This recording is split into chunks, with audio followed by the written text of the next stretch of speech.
Merci de nous retrouver pour la suite des Matins de la Paix sur les antennes de Radio de la Paix. C'est beaucoup de plaisir que nous avons à être avec nos deux invités pour parler de promotion de l'environnement. Il sera question pour nous de parler d'une rencontre de sensibilisation à l'endroit des populations ivoiriennes et abidjanaises aux enjeux du changement climatique et à la préservation de son environnement. Deux invités justement qui viennent à point nommé, c'est Jiko François, il est organisateur donc de cette rencontre. Il est co-fondateur de l'organisation à but non lucratif Nature et Conscience Africaine. Monsieur Jiko, bonjour. Bonjour. Merci d'avoir répondu à notre invitation. Et puis une personne qui dans un univers avec une vision incisive et atypique a monté un concept, le domaine Bini. J'ai eu beaucoup de plaisir à le rencontrer au salon du tourisme. C'est monsieur Jean-Marc Bini, fondateur du domaine. Bonjour. Bonjour. On se dira, dans votre environnement, on est sûr de ne pas tomber malade, c'est ça? Je ne vais pas le dire à 100%, mais il y a de fortes chances en tout cas. On va respirer du bon air et puis vraiment profiter des bienfaits de la nature. Vous allez nous parler un peu de cette passion que vous avez pour la nature et l'environnement. En fait, tout le monde devrait avoir la même passion que vous. Malheureusement, sur le terrain, c'est pas le cas. François Jiko, avec vous, on va parler d'une rencontre Nature et Conscience Africaine. C'est un concept de promotion de l'environnement et de toutes ses vertus. Mais déjà, il faut qu'on vous accompagne. Comment l'idée est d'abord venue ? Écoutez, c'est assez simple. À l'automne dernier, moi je traversais en fait à titre personnel une passe un peu difficile. Je suis tombé, la vie a fait que je suis tombé sur quelqu'un qui est devenu une très bonne amie aujourd'hui, Anaïs Engoran, qui est aussi la cofondatrice et la coprésidente de l'association. Et elle m'a conseillé à l'époque de regarder en fait un film inspirant, le film que nous allons diffuser ce soir. Okay. Donc c'est ce que j'ai fait, j'ai regardé ce film et c'est vrai qu'il m'a beaucoup inspiré, beaucoup impacté. Et à partir de ce moment-là, je me suis dit, ok, comment est-ce qu'on peut faire diffuser ce film en masse à Abidjan et essayer de créer un événement autour de ça. Donc je suis revenu vers Anaïs et je lui ai parlé de ce projet et elle m'a dit, ok, écoute, moi j'avais aussi envie de faire ça, donc si tu le fais, je t'aide. Et tout est un peu parti de là en fait. Nature et Conscience Africaine, c'est un film intitulé Enquête de sens. C'est une enquête de sens ou à la recherche du sens? De quoi est-ce qu'on parle réellement? Exactement, c'est plutôt à la deuxième solution, la deuxième proposition, c'est à la recherche du sens. C'est en fait deux amis qu'on a eu l'occasion d'ailleurs de rencontrer à l'hiver dernier, en avril dernier en France. Donc on est allé les voir pour leur parler de notre initiative et d'ailleurs on a pu enregistrer un petit message avec eux qui sera diffusé ce soir. Mais en fait l'idée de départ, c'est que vous en aviez un qui travaillait dans une multinationale à New York, l'autre qui faisait plutôt des films d'ailleurs sur l'accès à l'eau en Inde, et puis un jour, ils ne se savaient pas vu depuis 10 ans, ils se retrouvent. Il y en a un qui finalement, celui qui est à New York, se casse la jambe, donc il regarde des documentaires que lui avait laissé son ami pendant 2 mois, pendant 3 mois, et là il se dit, mais qu'est-ce que je fais de ma vie à travailler dans une multinationale à New York, à vendre de l'eau française pour nos amis américains, avec tout ce qui se passe dans le monde. Donc à partir de là, il décide de tout quitter, il retrouve son ami en Inde, et là ils se disent, ok, allons à la recherche de gens qui ont des choses à dire, qui sont inspirants. Et ce qui était juste une idée de départ où on va filmer 2-3 personnes, peut-être comme Jean-Marc en Côte d'Ivoire, est devenu un vrai film parce qu'ils se sont dit waouh, il y a des messages tellement puissants, tellement importants, on peut pas les garder pour nous. Donc ça leur a pris 5 ans, ils ont passé 1 an et demi à voyager, puis après 3-4 ans à trouver des financements et à apprendre à monter le film, et ils l'ont finalement sorti il y a quelques années en open source sur internet. Et donc tout le monde d'ailleurs peut le voir, hein. L'idée c'est pour ça aussi qu'on fait pas payer la rencontre. L'idée c'est pas le film n'est pas payant, mais nous ce qu'on souhaitait c'était apporter un éclairage nouveau ici à Abidjan sur ce film et en faire un événement en fait, hein, voilà. Dans la contenance, c'est quoi? C'est une promotion d'une certaine régénérescence de la vie, c'est rechercher justement les outils pour se battre un peu plus, c'est sauvegarder l'environnement, c'est faire la promotion du mieux-être. Qu'est-ce qui ressort? C'est un peu tout ça à la fois, et c'est ça l'intérêt, c'est-à-dire qu'on n'a pas trop envie, même si on s'appelle Nature et Conscience Africaine, on ne souhaite pas forcément rentrer dans une case. Pour nous, l'idée, et c'est ce qui transparaît dans le film, c'est que tout est interconnecté, si vous voulez. Donc l'idée, effectivement, dans le film, c'est un peu comprendre les origines de ce qui a mené aujourd'hui à toutes ces crises environnementales et sociales que vous trouvez partout dans le monde, que ce soit en Europe, en Afrique, en Amérique, en Asie. Comprendre d'où ça vient et essayer aussi de comprendre qu'est-ce qui pourrait nous amener à un mieux-être, à changer, même sur le plan personnel. et arriver, si tout le monde, si vous voulez, quelque part se sent un peu mieux en soi, on peut imaginer que collectivement on va pouvoir amener des solutions, parce que on fait toujours mieux les choses en groupe que seul. Donc c'est un peu ça l'idée du film. Et après, nous, cette idée-là, comme malheureusement le film il n'avait pas eu assez de budget, il ne pouvait pas continuer en Afrique, nous c'est comment on connecte toutes ces idées-là à notre réalité locale, ivoirienne, africaine, par l'intermédiaire d'intervenants inspirants. Je voudrais juste citer, donc on a évidemment Jean-Marc qui est le premier à avoir accepté, le premier qu'on a approché, mais après également Lisa Lovat-Smith, qui est une personne qui était riche et célèbre en Europe, qui a tout quitté pour vivre depuis 15 ans au Ghana, pour aider les enfants défavorisés. On a Mireille Dosso, qui a un parcours aussi extraordinaire et qui est devenue une sorte de pionnière de la permaculture, mais qui est aussi directrice de l'Institut Pasteur, donc plutôt un profil scientifique. Et monsieur Gilles Ataï, qui est lui passionné de compétences, qui a eu beaucoup de postes dans des multinationales, qui a créé sa société et qui a une forte capacité, je dirais, d'influence à haut niveau. Et enfin, on va aussi citer monsieur Luis Marquez, qui lui viendra nous parler de problèmes très avancés, très graves de la déforestation en Côte d'Ivoire. Donc voilà, finalement l'idée c'était quoi ? C'était de mettre des gens en avant qui n'ont jamais cherché à faire les choses pour être connus, mais qui ont fait les choses parce que ça leur parlait, parce que ça avait du sens pour eux, et qui finalement se retrouvent à être un peu sous le feu des projecteurs ce soir parce qu'ils inspirent d'autres personnes. Alors on va revenir un peu sur le programme de cette soirée. C'est au Cinéma Majestic à partir de 18h. Luis Marquez a écrit et mis en scène Souvent le Cavalier, une pièce de théâtre. Souvent le Cavalier, Monsieur Bini, il y a urgence quand on se rend compte qu'on est à 3 millions d'hectares et que dans les années 80 on était à un peu plus de 30 millions. Dans cette vision-là que vous avez monté le domaine, qu'est-ce qu'on veut dire ? Quel message vous voulez faire passer ? Alors moi le message que j'essaie de faire passer, c'est que c'est un constat que j'avais fait quand j'ai transité par le Canada où je vivais. J'ai vu qu'il y avait une similitude entre beaucoup de pratiques, de concepts de protection de la planète, de la nature, avec nos pratiques à l'ancienne, nos us et coutumes. Je me rends compte qu'il y a des mécanismes qui étaient déjà placés, des mécanismes forts et des institutions fortes dans nos us et coutumes qui nous permettaient de réguler, de protéger, d'être bio, d'être recyclé et tout, sauf qu'on ne sait pas qu'on les a. Voyez-vous, aujourd'hui, quand on vous dit cette forêt-là, elle est sacrée, même le gouvernement n'y touche pas. Même le chasseur, le braconnier, le voleur de bois, parce que c'est sacré. Mais finalement, quand vous regardez, c'est un réservoir de la biodiversité, de la faune et de la flore. Et quand vous prenez un exemple d'1 ou 2 hectares par village, moi, par exemple, dans mon village, nous avons 20 hectares de forêt sacrée. Si vous le multipliez par à peu près 6 000 villages, sinon plus, ça vous donne l'étendue de ce qui est protégé depuis la nuit des temps, ou depuis que ces peuples-là sont installés là. Et j'ai vu que venir dire à un Africain, il faut être écolo, il faut être bio, et puis tu vas réfléchir, trouver tous les mécanismes d'être écolo, bio, ne pas détruire la planète. Mais finalement, dans nos us et coutumes, il y avait tout ça, de par nos façons de manger, nos calebasses, nos pots de terre, toutes ces choses-là sont biodégradables. Donc, de facto, tout ce qu'on utilisait, c'était comme zéro déchet. Vous n'allez jamais voir dans la lagune ébrier des pots de terre qui se baladent ou bien des calebasses là, ils n'ont pas le temps de s'y rendre. Pour vous rappeler encore cette feuille emblématique appelée feuille d'attiéké. Mais c'est pas parce que c'est une feuille qui pousse, qui est poussée par l'attiéké ou le manioc, mais c'était l'emballage emblématique de l'attiéké. Et quand nos mamans partaient au marché, même si elles achètent une pâte de tomate ou d'arachide, la vendeuse coupe la feuille et elle emballe, te donne. Mais c'est une feuille. C'est une feuille emblématique. Voilà. Finalement, pour vous qui êtes dans la nature tout le temps, où est-ce qu'on retrouve cette feuille-là aujourd'hui ? Parce que nous, on continue de manger la tchéké, mais... c'est dans la forêt. On est nombreux de ne pas savoir d'où elle vient. Elle pousse seule et vous voyez, on a un pays qui est très riche, et tellement riche que ça fait mal à la tête parce qu'on ne sait même plus où on est. Vous avez la mer et on a tous appris à l'école, vous avez la forêt, la savane arborée, la savane herbeuse, on a même des montagnes, on a toutes sortes d'affaires.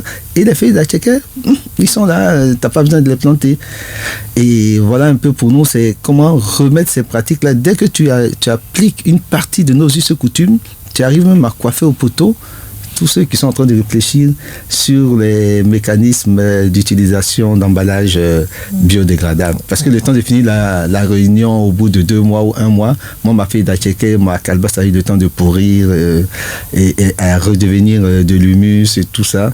C'est pas quelque chose qui va faire 50 ans en train de polluer la terre. C'est vrai qu'on a tous besoin justement de sentir l'air frais de la nature, mais vous avez décidé d'en faire une passion.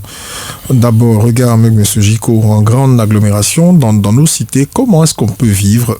Et puis comment vous comparez par rapport à la vie qu'on mène au village dans les campagnes? Parce que chez vous, c'est tout le temps qu'on a envie d'aller en campagne le week-end parce qu'on a peur de la ville. Comment ça fonctionne tout cela? Écoutez, je pense que c'est aussi l'idée un peu de cet événement et de l'apport de Jean-Marc. C'est effectivement à Abidjan, moi ce qui était un peu dur en tant qu'étranger quand on débarque, mais je pense que c'est pour tout le monde, c'est que tout est très bétonné. Il n'y a pas beaucoup d'espace à part le banco évidemment, où on peut se déplacer avec les arbres, etc., la nature. Donc ça c'est un peu dur. Et ce qui m'a vraiment marqué quand je suis allé au domaine Bini, c'était de voir à quel point ça fonctionnait, que les gens finalement, des fois vous avez 100-150 personnes qui sont là le week-end, mais justement parce qu'on sent qu'ils sont en manque de nature et ils ont besoin de retrouver cette connexion. Quand vous sortez de ces forêts-là, moi des fois je vais me promener au banco un matin, le samedi ou le dimanche, vous ressortez de là, mais vous avez juste une envie, c'est de faire la sieste tellement vous êtes apaisé de la nature, vous voyez, et qui vous a sorti de l'agitation de la ville. Et je voudrais signaler aussi une initiative, je trouve intéressante, et on peut peut-être partir de là, de monsieur le maire de Cocody qui normalement sera là ce soir. Je veux pas lui mettre la pression en disant ça, mais normalement il fait partie de nos invités. Mais vous voyez, il a lancé une campagne Cocody verte. Il s'est mis à organiser pour replanter beaucoup d'arbres, de fleurs, etc. On le voit dans Cocody sur les différents parterres entre les routes, etc. Je pense que Abidjan a vraiment besoin de respirer. On est en plus dans une cuvette, donc toutes les initiatives qui vont nous permettre et même dans les quartiers, je dirais défavorisés, il y a des solutions qui peuvent être trouvées avec différents partenaires, avec évidemment les institutions et les autorités, pour essayer d'apporter un peu plus de respiration, d'air, de conserver nos arbres, ne serait-ce que le long des routes. Un peu plus de verdure, c'est important. On va revenir donc dans le cas des solutions vers la fin de cet entretien. Monsieur Bini, on se rend compte au Canada, ça se passait comment finalement? Est-ce qu'il y avait possibilité d'avoir des parcs, aller marcher un peu, respirer l'air frais, pas bétonné comme Abidjan, où tout le monde a besoin de venir pour se faire une place au soleil? C'est aussi la condition. Non, mais c'est ce qui m'a inspiré. Après, la première chance, c'est que je ne me suis pas ghettoisé. Voyez-vous, je suis arrivé au Canada et puis j'ai vécu avec tout le monde. Et puis, en les suivant, comme j'aime dire, quand votre conjoint vous invite à aller cueillir des citrouilles, comme activité du week-end, et puis tu dis, ok, allons-y, et puis tu te retrouves 2 heures de route. Et puis tu arrives... 200 voitures, tout le monde, on vous met dans des tracteurs, on vous jette dans la nature, vous allez cueillir des citrouilles et tout, ou bien on va faire des cabanes à sucre, ça c'est pour le sirop d'érable, ou même le week-end, tout le monde est parti, sur l'autoroute, je voyais tout le temps, même si le gars il a sa moto, il a sa petite maison derrière qu'il tire, ou bien le gars il a son camping-car, il y a sa voiture derrière, il y a son bateau, il y a vélo, moto, ou le gars tire sa grosse maison là, parce qu'il part d'un lac ou son bateau. À un moment donné, j'ai demandé à ma femme, mais je pensais que les bateaux c'était pour l'eau, parce que j'en vois tellement sur l'autoroute que je ne sais pas ce qu'ils en font. Mais oui, ils vont d'un parc à un autre. Okay. Ils vont d'une rivière à une autre rivière, et donc ils sont tout le temps partis dès le week-end, ils sont dans la nature. Et quand je regardais la nature qui était souvent très homogène, où c'est que des érables, où c'est que des sapins, et puis je comparais, j'ai dit mais la Côte d'Ivoire avec tout ce qu'on a comme richesse, c'était donc ça. Et quand il y a eu ce déclic en moi, je me suis dit, mais si c'est ce qu'ils veulent, mais j'en ai bien mieux chez moi. Alors pourquoi je vais rester ici pour assurer mon équilibre social, financier, à coup de moins 10, moins 20 degrés, sachant que nous avons en Côte d'Ivoire tout cela, et j'ai eu la chance, nous avons une terre familiale qui était préservée depuis longtemps à cause des petits problèmes de succession. Donc on a su préserver ça, et donc je me suis retourné en Côte d'Ivoire depuis avril 2015, où j'ai vécu presque en ermite ou en semi-ermite pendant 1 an et demi, et pour mettre en place ce concept. Et je n'ai pas eu de temps de le mettre en place, que tout de suite j'ai été pratiquement assailli par les résidents d'ici, beaucoup plus européens au début, parce que c'est ce qu'ils recherchaient, et ils m'ont fait comprendre que j'ai trouvé quelque chose, mais que moi-même je n'avais pas encore bien compris. Et vu le succès grandissant, j'ai fini par capter vraiment ce que les gens voulaient. Et quand on a appliqué, on est passé à la deuxième phase en appliquant les us et coutumes, c'est-à-dire par la façon de manger et tout, et bien à partir de là, tout est parti. Alors le regard avec justement la transposition sur la ville, on peut constater qu'on est englouti par la ville, non seulement parce qu'il y a toutes les conditions de richesse, de création de richesse sur les différentes capitales, notamment à Abidjan, je prends l'exemple de la Côte d'Ivoire, mais en même temps on a besoin justement de regarder que la population augmente, qu'il faut se loger, qu'il faut trouver les moyens justement de se faire une place au soleil. Oui. Comment, ce Gico également, je demandais votre avis, comment penser une façon de remodeler ce genre d'agglomération pour qu'on ait quelque part un peu de verdure, un peu d'air frais, quand partout c'est des usines, ce sont des opérations immobilières et tout. Je pense que si François le permet, très souvent ici on fait trop du copier-coller. Il faut adapter notre façon de faire. Et aujourd'hui, on voit des opérateurs économiques qui achètent des terrains avec la population et tout de suite, la première des choses qu'ils font, ils vont décaper avec des caterpillars. Oui, après, ils font un plan directeur et puis dans le programme, alors ici, il y aura un jardin. Ici, oui, mais tu viens de tout détruire. C'est dans 50 ans que ton manguier sera super grand pour donner de l'ombre. Alors qu'on a des équipements techniques qui vous permettent de faire des relèvements topographiques et tout. Il suffit de faire un plan directeur en disant, OK, ici, comme il y aura un parc, mais on ne touche pas déjà cette partie-là. Ce qui est là déjà. Ce qui est déjà là. Puisque c'est déjà produit, c'est oui, déjà énorme produit. aussi. Et puis faire un programme de construction en intégrant cette végétation qu'on a trouvée là et non décaper complètement et puis à la fin il va falloir replanter. Voilà, c'est trouver des formules et je trouve même que les premiers opérateurs qui vont mettre l'accent sur la nature en faisant leur, je sais pas comment vous appelez ça là, en balisant pour vendre leur terrain, s'ils gardent le côté nature, même s'ils multiplient le prix par 2, eh ben, ils seront étonnés de voir combien de personnes qui vont prendre ces terrains-là parce qu'ils savent qu'au moins il a un arbre de 200 ans qui est là, qui n'est pas coupé. Et peut-être que son plan de maison, son architecture va rimer avec. Et puis voilà. Mais il ne s'agit pas de tout décaper. Il y a quelqu'un qui a vendu son terrain dans son village. Ils ont tout décapé. Et puis les premières pluies, il habite en bas. Ben, il ne peut plus dormir dans sa villa parce que le boulement des terres a fait revient finalement. Il a eu de l'argent, mais il est misérable. Voilà, donc c'est juste cette conscience à montrer qu'il ne faut pas faire du copier-coller. C'est pas mal comme solution. Je pense qu'on va bien y réfléchir et puis proposer cela aux personnes compétentes. François Gico, vous vivez, vous êtes certainement de plusieurs agglomérations. Vous avez vu comment tout ça fonctionne. Est-ce qu'à la différence, est-il possible de créer un environnement de verdure dans un cadre déjà construit? Je pense, monsieur Didier, on peut prendre des choses très simples. Vous voyez, cette année, la journée de l'environnement ou la semaine de l'environnement, elle s'attaque à la pollution de l'air. L'air est particulièrement pollué pour diverses raisons ici à Abidjan et souvent dans nos capitales africaines. Il y a déjà une solution très simple, c'est les arbres. Les arbres, ça vous stocke une quantité phénoménale de CO2. Et surtout, ça vous permet également de rafraîchir l'atmosphère. Je pense que moi, je ne suis pas d'ici et je ne suis plutôt jeune, mais beaucoup d'anciens qui vivent ici m'ont dit, mais il y a 10, 20, 30 ans, il faisait beaucoup plus frais à Abidjan, il faisait beaucoup plus frais en Côte d'Ivoire.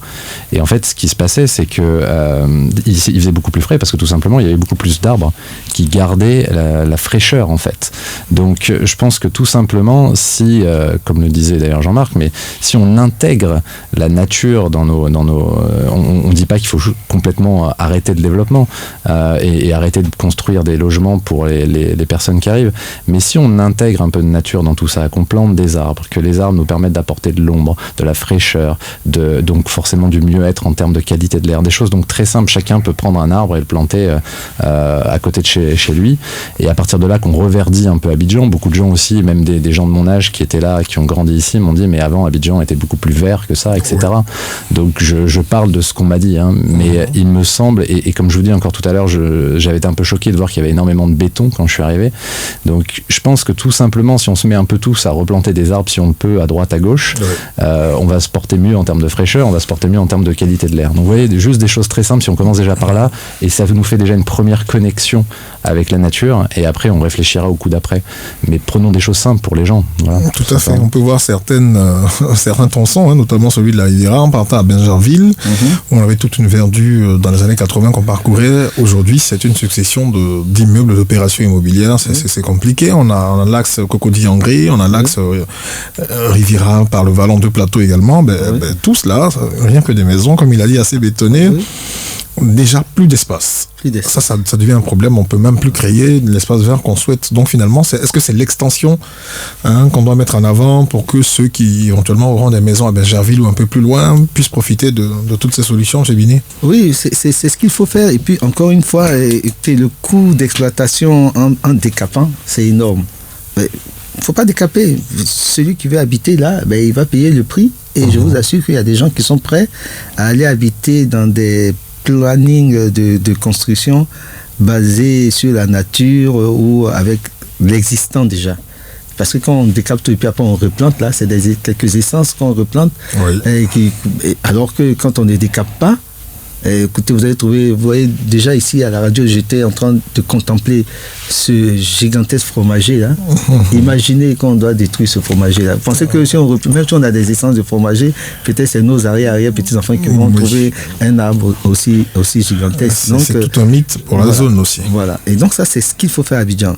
Maintenant, à l'intérieur du pays, il y a une autre formule. Pour moi, c'est la clé de voûte.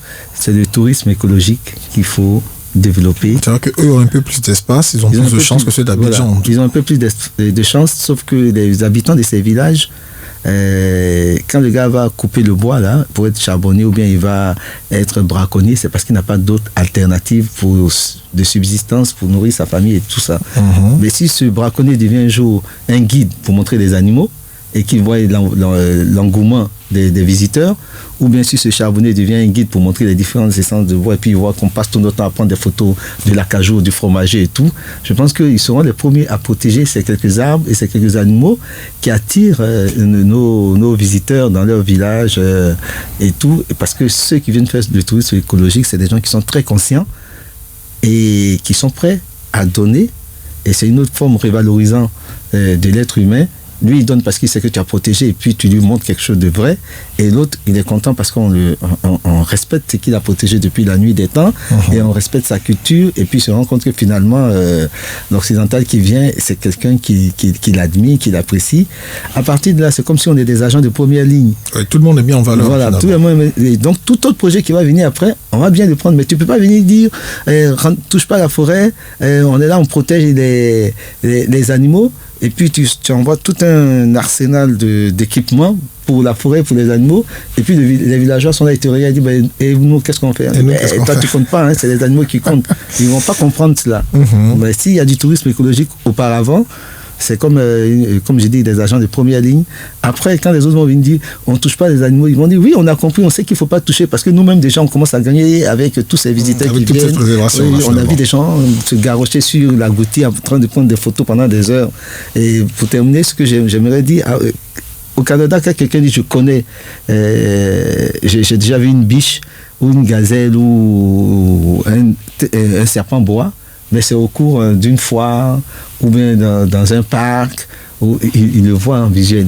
Malheureusement, ici, le gars dit, moi je connais Agouti, je connais Civette, ça veut dire que je l'ai vu dans mon assiette. Pas toujours le cas, ils ont quand même la chance de le voir quelquefois vivant aussi. Moi j'ai eu la chance de voir un écureuil à Dembokro lors du rallye de Nzi. J'ai été impressionné parce que c'était la première fois en plein pour moi de voir un écureuil vivant traverser. Alors qu'au Canada, les écureuils se baladent dans la rue. Dans la rue, ils arrivent jusqu'à ta porte. Les ratons laveurs, ils sont partout avec toi. Tu regardes, t'es comme quand tu es un Africain, tu arrives au début, tu dis waouh, un écureuil. Mais oui, il y en a, ils sont tous partout. Et puis, il n'y a pas de problème. Bon, ici, on peut faire ça, on peut essayer. On peut essayer. Bon. Suivez mon regard. 10h42, antenne universelle. Mesdames, messieurs, si vous nous rejoignez, nous sommes en direct sur les antennes de Radio de la Paix dans le cadre du sujet de discussion avec François Gicot. Il est cofondateur de l'ONG Nature et Conscience Africaine. Et puis, Bini Jean-Marc Kofi, fondateur du domaine Bini, lui est un passionné de nature. Il a monté un village ou une ville, si vous voulez, sur l'autoroute du Nord, c'est un village. Alors avec eux, il est conscient de repenser notre interaction avec la nature et puis il pense également à une mise en place d'un nouveau modèle plus respectueux de la nature, de la biodiversité et de l'humain en Côte d'Ivoire. On va revenir sur notre rencontre de ce soir, c'est à 18h au cinéma Majestic, autour de différents thèmes, on va les évoquer tout à l'heure. On va parler justement de l'avancée d'une société qui se mesure à la croissance de son PIB. Faut-il définir la notion de prospérité? Comment inventer le nouveau mode de vie qui préserve les héritages de la tradition et accueille les acquis de la modernité? C'est de fond en comble quelques sujets pour lesquels Louise Marquez, Jean-Marc Bini, Lisa Lova-Smith, Mireille Dosso et Gilles Ataï vont intervenir. Alors dans le contenu, Gico, François, qu'est-ce qu'on aura d'abord? La projection Effectivement, tout d'abord, on aura la projection du film. Qui va nous permettre de nous éveiller, je dirais, à un certain nombre de choses un peu partout à travers le monde. Et derrière, on va utiliser les thèmes que vous avez cités qui sont dans le film, développés dans le film avec, je dirais même dans le film, en fait, c'est une succession d'intervenants de plusieurs pays dans le monde. Et derrière nous, on va essayer de raccrocher tout ça à nos intervenants de ce soir, nos intervenants africains, et pour pouvoir parler de cette connexion entre ces thèmes universels et la situation ici présentement Côte d'Ivoire et qu'est-ce qu'on peut faire pour éventuellement la changer ou l'améliorer tous ensemble. Okay. C'est pas chacun dans son coin. L'idée, c'est quand même aussi essayer de fédérer une communauté.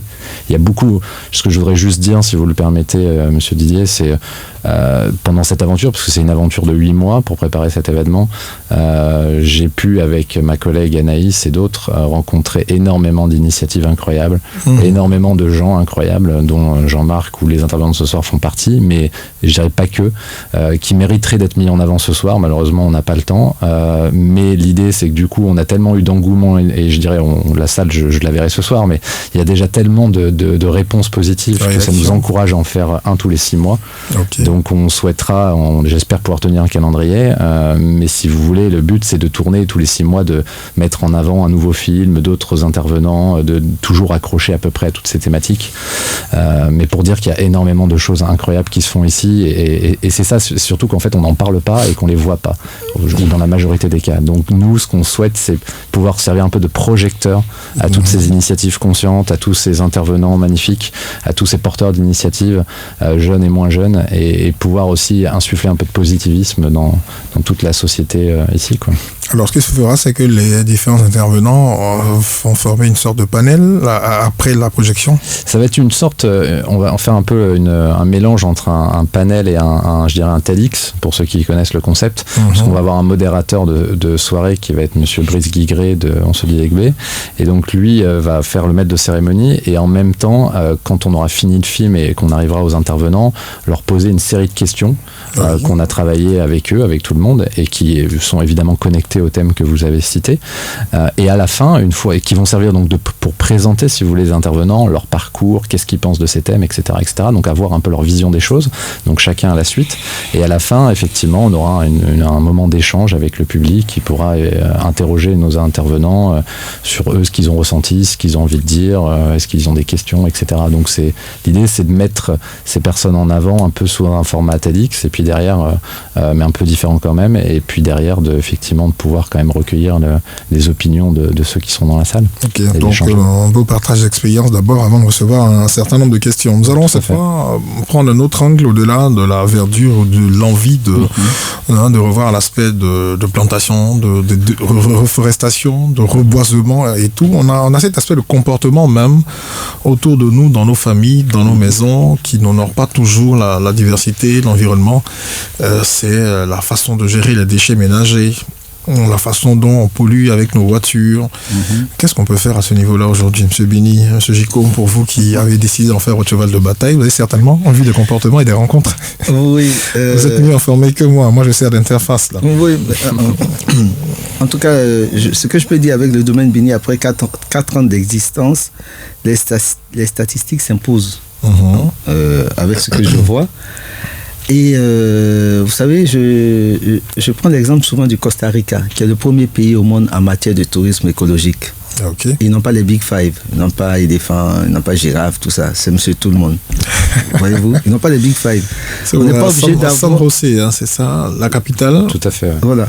Et on n'est pas obligé, on ne veut pas être la Tanzanie ou l'Afrique du Sud en montrant nos animaux.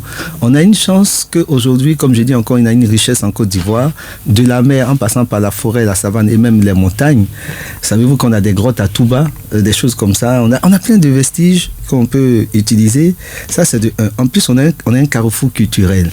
Du nord au sud et tout qui ne se ressemble pas. Donc, tu peux du lundi au dimanche manger pendant 2 semaines sans manger 2 fois la même chose et de bonne qualité. Bonne qualité. Voilà. Et tous ceux-là, ils ont des cultures. Donc, pour nous aujourd'hui, amener le comportement, là, je reviens encore, pour moi, la clé de voûte, c'est le tourisme écologique. Parce que Mais si moi j'arrive chez vous à l'improviste, je tape à la porte là, avant d'ouvrir la porte, vous allez regarder à gauche, à droite pour voir si tout est bien là, s'il n'y a pas des choses qui traînent et tout. Oui, ça c'est tout le monde. Hein. Et si on continue de venir, tu vas dire, mais écoute, l'allure où les gens me rendent visite là, bon, on va. On dirait que je veux bien arranger totalement pour ne pas être surpris. Donc, voilà, parce que c'est un bel exemple. Voilà, c'est comme un exemple. Donc tu ne peux pas dire à un villageois où nous à Abidjan on comprend, même encore quand on comprend, on ne comprend pas. Écoute, si tu fais ça, il y a la couche d'ozone, la pollution, si tu fais tout ça, ça va à la mer, tu prends. Oui, d'accord mon gars, mais quelle est la solution d'échange que tu me donnes? Et moi je dis, quand vous allez, je saute du coq à l'âne, mais vous allez comprendre un peu mon raisonnement. Lorsque vous allez manger dans un restaurant asiatique, que ce soit à Paris, à New York, à Tokyo ou à Abidjan, quand vous rentrez, vous mangez avec quoi? Avec des baguettes là? Des baguettes, vous avez dit des baguettes. Et à la fin, ils vous donnent quoi comme boisson? Je crois que du thé. Hein. Du thé ou du saké. Ils ne vont jamais vous donner du whisky. C'est leur culture, même si vous êtes dans un 5 étoiles. Donc nous, aujourd'hui, on s'est dit, dans le concept du domaine, on essaie de comprendre ce que nos parents posaient comme action. On s'est dit qu'il y a des réponses cartésiennes à tout ce qu'ils faisaient. Donc si moi je reçois mes amis avec du vin de palme et qu'ils boivent dans des calebasses ou dans des verres en noix de coco, imaginez avec l'essor que prend le domaine Bini, si je devais recevoir les gens à coups de plastique, j'allais être une société très qui explose en comment on peut dire ça, chiffre d'affaires et tout. En chiffre d'affaires, mais j'allais être une société très polluante automatiquement. Mais là, vous arrivez, c'est coco, c'est bangui, c'est calebasses, on mange avec les doigts, on mange dans des pots de terre, on mange dans des feuilles, c'est zéro déchet. Donc l'Africain ou l'Ivoirien qui vient déjà au domaine Bini se rend compte que finalement, ben oui, c'est aussi simple que ça. Je peux utiliser les calebasses. M. Bini n'a rien inventé. Non, je n'ai rien inventé. Donc, je peux recevoir des amis aussi. Et quand ils voient les touristes ou les résidents qui sont en Côte d'Ivoire, européens ou africains, se garrocher sur la nourriture en mangeant avec les doigts et en mangeant toutes sortes de nourriture, ben, ils comprennent que finalement, c'est ce qu'ils veulent. Parce que tu ne vas pas offrir de la bière à un Belge ou à un Allemand. Il arrive, il dit, ouais, j'ai de la bonne bière. Il dit, mais mon gars, j'ai de la bière chez moi. C'est pas pour ça que je suis venu. La bière, c'est ça. Montre-moi ce que tu manges, ce que tu bois. Peut-être après, quand on va se retrouver à Abidjan ou bien quelque part, on peut ressortir nos bières. Mais pour le moment, on passe à ta culture. Donc ça, c'est, comme je dis encore, c'est en première ligne. À partir de là, ces villageois ou ces Ivoiriens vont comprendre que notre comportement à l'ancienne peut nous aider à être plus propre, à être plus écolo, à être plus bio, parce que finalement c'est ce que tout le monde recherche. Il faut faire la confusion. Vous parlez de cela, il ne faut pas qu'on comprenne aussi que parce qu'on est à Abidjan, on ne peut pas faire comme au village. Non, il faut bien comprendre et disséquer les choses. Imaginez que vous recevez votre ami et puis au dessert, là, ou quoi, vous déposez votre pot de, je sais pas moi, koutoukou avec les racines dedans et puis des petits verres en je ne sais quoi. Venez de faire quelque chose de grand là. Ou bien vous recevez la personne avec du vin de palme.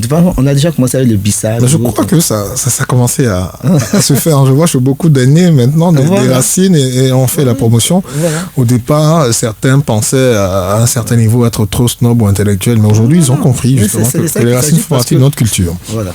Alors, Gico, François, avec vous, à votre niveau, comment on a pu gérer une certaine politique pour un changement de comportement avec émissions de gaz à effet de serre, avec pollution, avec beaucoup de choses? On a entendu notamment parler de jours pour bicyclette où on gare les voitures et tout le monde est à vélo. On a vécu ça aussi. Effectivement, c'est ce qu'ils font pas mal. Mais je voudrais prendre des initiatives très... Enfin voilà, que chacun d'entre nous peut faire et très simplement, et des initiatives qu'en fait j'ai eu l'occasion de rencontrer au long de la route ces 8 derniers mois. Vous avez par exemple sur Facebook ici à Abidjan un groupe qui s'appelle les Fourmis Vertes, où il y a un groupe, je dirais de mamans, je les appellerai comme ça, mais qui ont démarré ensemble. Elles se sont dit ok, nous on en a marre d'utiliser nos produits ménagers qui polluent. On veut essayer de faire des choses naturelles. Donc elles ont commencé à animer des ateliers très simples et alors absolument pas chers pour, si vous voulez, donc les ateliers coûtent rien, mais je veux dire en termes de produits, des produits naturels, à utiliser des produits naturels pour faire de la lessive naturelle, pour faire du produit vaisselle naturel, et tout un tas de produits ménagers. Par exemple, il y a une solution extrêmement simple, c'est d'utiliser du vinaigre blanc. Le vinaigre blanc, ça coûte rien, c'est 5 litres, c'est 1000 francs ou quelque chose comme ça, et le vinaigre blanc aseptise automatiquement, si vous voulez, naturellement, si vous nettoyez votre cuisine, votre sol, etc. Donc ça, c'est très simple, ça vous coûte, je dirais, moins cher qu'en supermarché, et elles se sont tellement bien organisées que vous avez quasiment une fourmi dans chaque quartier. Il suffit de les contacter et de dire ok, moi je voudrais du vinaigre blanc s'il vous plaît, et hop, elles disent on vous redirige sur telle personne qui habite Marcory ou sur telle personne qui habite Cocody, et vous pouvez récupérer ça et nettoyer naturellement chez vous. Il y a aussi plein d'ONG qui aujourd'hui sensibilisent les gens à ramasser les déchets les week-ends, etc.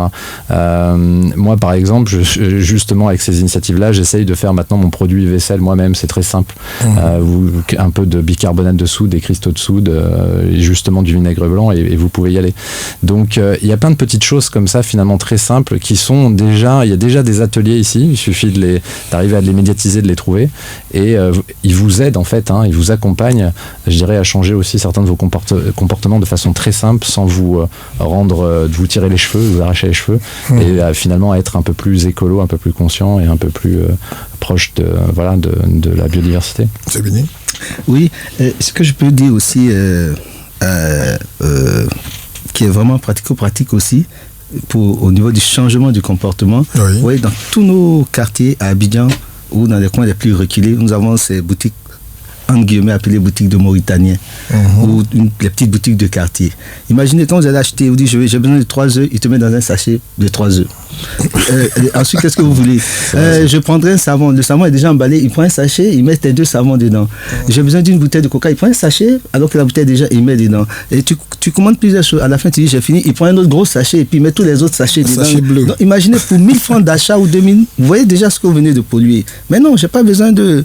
Alors qu'on avait nos sacs en raffia ou en jute et tout. Donc c'est juste à ce niveau-là, chaque achat qu'on fait déjà, on entend de polluer. On peut déjà dire non, tout ça, je peux le prendre là, avec moi-même. C'est ce qu'on essaie de venir avec un sac déjà depuis la maison. Donc c'est ça le recyclage, ou comment on appelle ça déjà, la récupération, la réutilisation. Vous voyez nos femmes qui vendent les bissap, les nyamankou, toutes ces choses-là. Imaginez si chaque juive que vous avez bu, elle avait dû commander les emballages à l'usine qui fabrique les bouteilles. Mais non, elle récupère toujours ces bouteilles d'eau minérale qu'on a pris, et puis elle peut réutiliser 2 fois, 3 fois, tant qu'elle est avec elle. C'est quand nous on finit de boire qu'on jette ça par la fenêtre.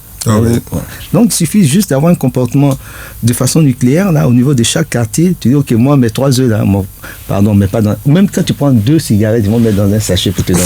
Vous savez que je vous raconte pas n'importe quoi là. Oui, c'est ce qui est. On fait comme ça le plus souvent. Et quand le gars prend, il sort ses 2 cigarettes et puis il jette le plastique tout de suite. Donc voilà, c'est ce petit comportement là, à partir de là, ça peut réduire d'un gros pourcentage déjà, parce qu'on va ramasser les déchets, ce qui est très important, mais en amont déjà il faut commencer à changer le comportement. Et ça fait des millions de personnes qui font le même geste aussi. Voilà. Nous avons également un sac, le sac des Didar, j'ai jamais oublié le nom. Je pense que c'est un sac à promouvoir, il est formidable. Sans cela, encore je reviens à ma clé de voûte qui est le tourisme écologique, parce que ça crée des emplois automatiquement partout. La femme qui faisait ces petits pots là, elle s'est dit oui, la grand-mère qui faisait ces petits pots, on n'utilise plus, donc je les fais, puis on prend pour faire de la décoration. Mais du jour au lendemain, on s'est rendu compte que M. Bini utilise ces petits pots pour boire du mangue ou bien pour servir de l'eau et tout. Donc ça rentre dans l'utilisation. Donc le métier se remet en avance. Tous ceux qui font des sacs en raffia, nos sacs d'Ida, comme vous parlez et tout, mais c'est de ça qu'il s'agit. Tous c'est des métiers automatiquement qui se recréent, et c'est biodégradable. Tu l'as oublié sous la pluie, mais au bout de 2 semaines, c'est déjà pourri. Voyez-vous. Merci d'être passé sur nos antennes pour nous parler justement de votre rencontre, et également de tous les bienfaits de la nature, et s'inquiéter justement de la dégradation de l'environnement. On parle de biomasse végétale, on parle de nappe phréatique, il faut qu'on préserve tout cela pour la postérité. François Gicot était avec nous, organisateur et cofondateur de Nature et Conscience Africaine, qui est une organisation à but non lucratif, projection, ambition d'ici quelques années. François Gicot. Bah écoutez, c'est vrai que ça va tellement vite. En tout cas, on va essayer de faire d'autres événements déjà, premier point. On a pas mal de projets. On a aussi des projets en lien avec Monsieur Marquez sur la partie sauvetage de la dernière forêt classée de Côte d'Ivoire du Cavalier, dont il va nous parler ce soir. Ça, c'est vraiment très important. Et il y en avait 234. Aujourd'hui, il n'y en a plus qu'une. Elle est déjà détruite à 40%, donc il y a beaucoup de choses à faire. On a des projets avec Jean-Marc. J'en dirai pas plus parce que il faut qu'on élabore tout ça. On s'est beaucoup concentré sur l'événement, mais effectivement, on a beaucoup de projets et je vous invite à nous suivre sur notre page Facebook Nature et Conscience Africaine et sur notre site internet neka.ci. On vous donnera plus de détails dans les prochaines semaines, prochains mois, et on serait très heureux si des personnes ont aussi envie de nous rejoindre avec leur talent pour continuer à faire grandir l'initiative, et parce qu'elle appartient à tout le monde et surtout certainement pas à moi ou qu'à moi et à Anaïs qui est... Ce soir également, on invite tout le monde aussi à vous accompagner. Pardon ? Pour ce soir également, on invite tout le monde à vous accompagner. Et exactement. Et bon, la salle est quasi pleine, mais sachez que pour ceux qui n'ont pas malheureusement la possibilité de se rendre ou d'accéder à la salle, on sera retransmis en direct sur Facebook Live, sur notre Facebook Live, sur notre page Facebook Nature et Conscience Africaine. Donc tout le monde pourra suivre gratuitement et en direct l'événement ce soir. Merci pour toutes ces informations. Jean-Marc Béni, dernier mot. Oui, ce que je voudrais dire à nos frères ivoiriens et puis aux autres, c'est de mettre un peu de notre culture dans notre quotidien. C'est juste ça. À partir de là, ceux qui sont déjà venus au domaine minier, qui se sont inspirés, ils ont vu que avoir une assiette, un talis dans sa maison, c'est bon. C'est pas dévalorisant, au contraire, c'est revalorisant. Voilà. Resservir tes amis dans des calebasses par moment. C'est-à-dire juste insérer un tout petit peu et de fil en aiguille, vous allez voir que... Au début, ça fera atypique, mais après, ça va être habitude. Et puis, on va savoir que c'est pour nous aussi. C'est pour nous aussi. Et automatiquement, dès que tu commences en le mettant, déjà, tu viens tout de suite de réduire ton taux de pollution personnelle, là. Okay. Et puis changer de comportement devant les boutiques. On peut comprendre ça comme ça. Merci infiniment, mon cher. Merci à vous. Chers amis d'être passés sur nos antennes. Plein succès à votre cérémonie ce soir. On y sera justement pour vous accompagner. Merci à la radio de la paix. Merci pour aussi, tout. Qui nous apporte la paix partout. Ok. Les matins de la paix, nous poursuivons notre moment justement sur nos antennes avec de la musique.